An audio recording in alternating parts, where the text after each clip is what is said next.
Hi மக்களே வணக்கம். நான் எங்கள் ஊரில் இருக்கிற குளச்சல் ஃபிஷிங் ஹார்பரை உங்களுக்கு காட்டலான்னு இன்றைக்கி வந்திருக்கிறேன்.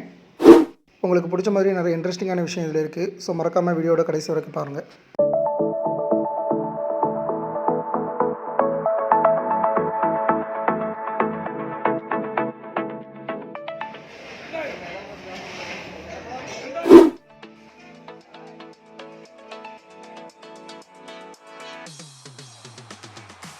குளச்சல் கன்னியாகுமரி மாவட்டத்தில் அமைஞ்சிருக்கக்கூடிய மிகவும் அழகான இயற்கை துறைமுகம்தான் இந்த குளச்சல். கன்னியாகுமரி மாவட்டத்தின் தலைநகரான நாகர்கோவிலிருந்து சுமார் 19 கிலோமீட்டர் தொலைவில் இது அமைஞ்சிருக்கு. இது ஏன் இயற்கையான துறைமுகம் அப்படின்னு அழைக்கப்படுதுன்னு பார்த்தீங்கன்னா, பொதுவாக பெரிய கப்பல்களை நிறுத்துறதுக்கு கடலில் நீரோட ஆழம் சுமார் 18 மீட்டர் தேவை. ஆனால் இந்த குளச்சல் பார்த்தீங்கன்னா 20 மீட்டர் ஆழம் இயற்கையாகவே அமைஞ்சிருக்கு. இதனாலேயே பண்டைய காலம் தொட்டே இங்கே கடல்வழி வாணிபம் மிகவும் சிறந்து விளங்கியிருக்கு. இந்த குளச்சல் துறைமுகத்துக்கு மிகப்பெரிய வரலாறு இருக்குது. பண்டைய காலம் தொட்டே கன்னியாகுமரி மாவட்டத்துடைய கடல்வழி வாணிபத்துக்கு முக்கிய பங்காக இருந்த இந்த குளச்சல் பல போர்களையும் கண்டிருக்கு. வாஸ்கோடகாமா இந்த குளச்சலை கோலாச்சி அப்படின்னு அழைச்சிருக்கிறாரு. இப்போ 1741 டச்சு கிழக்கிந்திய கம்பெனி திருவிதாங்கூர் சமஸ்தானத்தை கைப்பற்றுறதுக்காக இந்த குளச்சலில் தான் போர் புரியறதுக்காக கடல் வழியாக வந்தாங்க. அப்போ நடந்த போரில் திருவிதாங்கூர் சமஸ்தானத்தை எதிர்த்து போர் பண்ணி டச்சு படையினர் தோல்வியை தழுவினாங்க. இந்த வெற்றி நினைவு தூண் பார்த்திங்கன்னா இன்னமும் குளச்சலில் இருக்குது. இந்த போரை முதல் இந்திய சுதந்திர போர் அப்படின்னு கூட அழைப்பாங்க. இது ரொம்ப சுவாரஸ்யமாக இருக்கும். இதை இன்னொரு வீடியோவில் நான் உங்களுக்கு சொல்கிறேன். இங்கே வந்தீங்கன்னா பழமையான துறைமுக பாலத்தை கூட நீங்கள் பார்க்கலாம். மத்திய அரசால் இங்கே மிகப்பெரிய வர்த்தக துறைமுகம் 21,000 கோடி செலவில் வர இருந்தது. ஒரு சில காரணங்களால் அது கேரளாவோட விழிஞம் துறைமுகத்துக்கு மாறிடுச்சு. இந்த துறைமுகத்திலிருந்து 100க்கும் மேற்பட்ட பெரிய ரக மீன்பிடி படகுகள்லையும் 500க்கும் மேற்பட்ட சிறிய ரக மீன்பிடி படகுகள்லையும் போய் மக்கள் தினசரி மீன் பிடிச்சிட்டு வராங்க. இங்கே ஞாயிற்றுக்கிழமையை தவிர்த்து தினசரி மீன் சந்தையும் மீன் ஏல விடுறதும் நடக்குது. இங்கே சீசனை பொறுத்து பலவிதமான மீன்களை மக்கள் பிடிக்கிறாங்க.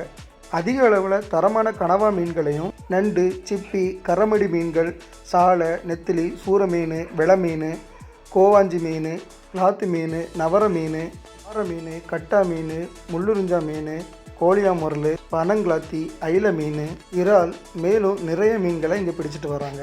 இந்த மாதிரியான கருப்பு கிளாத்தி மீன்கள் பார்த்திங்கன்னா கேரளாவுக்கும் வெளிநாடுகளுக்கும் கோழி தீவனம் மற்றும் மீன் எண்ணெய்க்காக ஏற்றுமதி செய்யப்படுது. இங்கிருந்து பெரும்பாலும் உயர்ந்த ரக இறால் மீன்கள், நண்டு, கணவாய் மீன் மற்றும் விள மீன்கள் பார்த்திங்கன்னா வெளிநாடுகளுக்கு ஏற்றுமதி செய்யப்படுது. இதன் மூலமாக கன்னியாகுமரியோடைய வர்த்தகம் மற்றும் பொருளாதாரத்தில் மிக முக்கிய இடத்தை இந்த குளச்சல் மீன்பிடி துறைமுகம் பெறுது.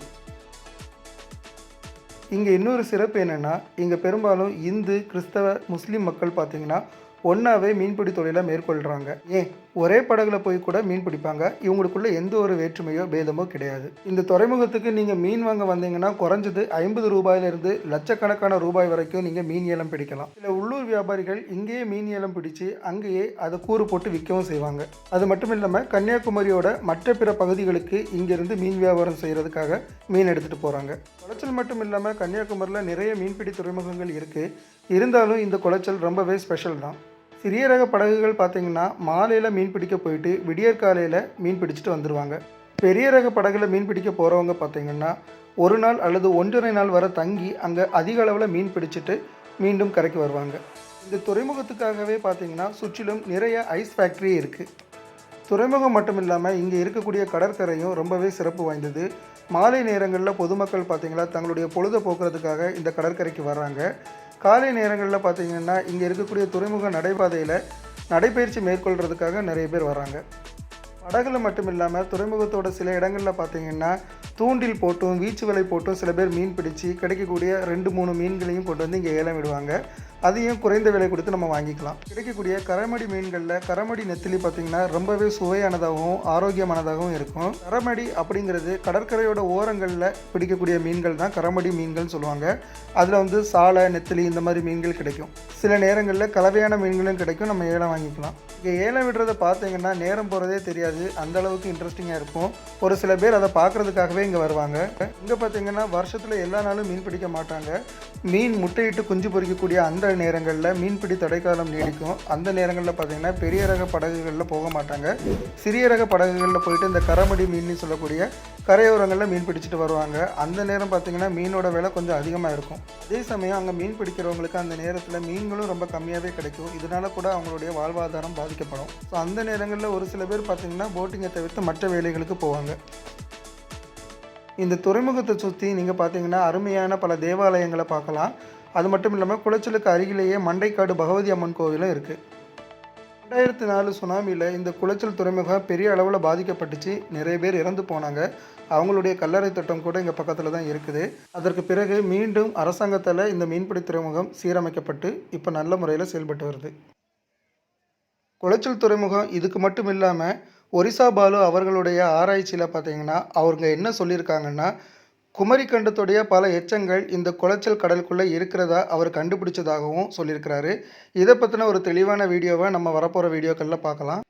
ஸோ இந்த குளச்சல் கடல் பார்த்திங்கன்னா பல உயிர்களை மட்டுமில்லை, பல வரலாற்று நினைவுகளையும் பல போர்களையும் பல மர்மங்களையும் இந்த கடலுக்குள்ளேயே அடக்கி வச்சிருக்கு. ஸோ நீங்கள் வெளியூர்லேருந்து இந்த வீடியோவை பார்க்கக்கூடியவங்களா இருந்தீங்கன்னா கன்னியாகுமரிக்கு வந்தீங்கன்னா முடிஞ்சால் இந்த குளச்சல் துறைமுகத்துக்கு ஒருக்கா வந்து பாருங்கள். மேலும் குளச்சலை பற்றி உங்களுக்கு ஏதாவது தகவல் தெரிஞ்சிருந்தால் கீழே கமெண்டில் சொல்லுங்கள். இன்னும் ஒரு இன்ட்ரெஸ்டிங்கான வீடியோவில் சந்திக்கலாம். அது வரைக்கும் பாய் பாய் மக்களே.